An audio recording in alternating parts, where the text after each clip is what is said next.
Obviously, lots of things can go wrong out on the water, but the one thing that shouldn't go wrong is you having a bad day on the water due to a captain making some poor choices, and today we're going to discuss that. Welcome back, crew, to this episode of Boneheaded Boaters of the Week. He's trying, though. He's gonna try. Zoom in.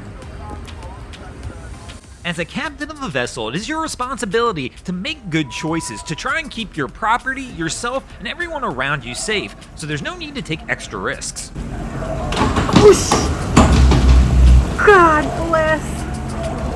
Yeah, I think so. Some of these always blow my mind. When we see these people approach the bridge, from an outsider we look and we're like, bro, there's no way you're going to make that. But for whatever reason, the captain's got it in their head that they're not going to wait for the bridge, they're not going to take the longer path around, and for whatever reason, they always seem to think they can make it until they don't.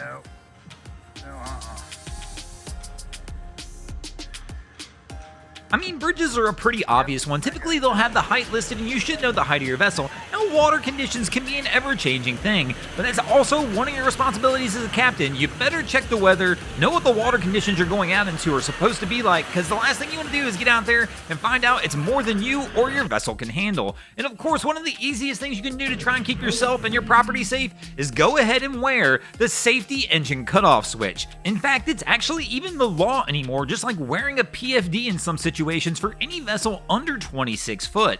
Now, another responsibility you're going to have as a captain where you need to make good decisions is on the equipment you're going to use while you're out there on the water. It's up to you as a captain to make sure you have the proper equipment to help support your vessel and that the equipment is maintained and ready to go. The last thing you want to do is go cheap on anything that you need to use on your vessel, only to find out later that it doesn't work quite as well as you thought it would. One thing many people find out, when you go cheap on things on the boat, you typically have to go back out there, take that shot in the marbles, and buy the item again and get the correct item. It usually winds up costing you more in the end to go cheap. Another responsibility you have as a captain is understanding markers and various signage and laws on your waterway. If you're caught breaking the law on your waterway, no officer's ever going to accept the excuse that you just didn't know. They're probably going to give you a ticket. Now, as we mentioned earlier, one of the largest responsibilities you're going to have as a captain is you're responsible for everybody on your vessel. You're responsible for doing everything in your power to keep them safe. And that's actually one of the rules of being out on the water. A lot of people don't know this, but one of the laws on the water,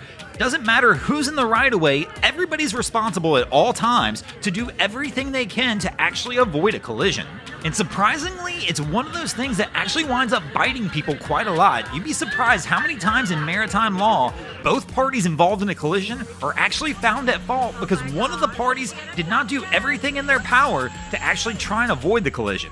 Now, stating that obviously means as a captain, it is one of your responsibilities to do everything in your power to even avoid being in a situation where a collision might be possible. Now, sometimes these kind of things are going to happen where you might not even think about it. For example, right here, this crew's tubing in front of a large commercial vessel thinking probably nothing of it. But the reality is that large commercial vessel can't stop like a smaller boat, which means if you get in the way of a larger commercial boat and something winds up going wrong, more than likely a collision is imminent. Now, of course, another thing you should do as a responsible captain is never assume anything. Sometimes it's easy to assume things like this. You see a commercial vessel coming at you, you assume they are the pros, they know what they're doing, everything will be fine. But the reality is that's just not always the case. Bad things even happen to the best of us. One good way to look at boating is it is a lot like marriage.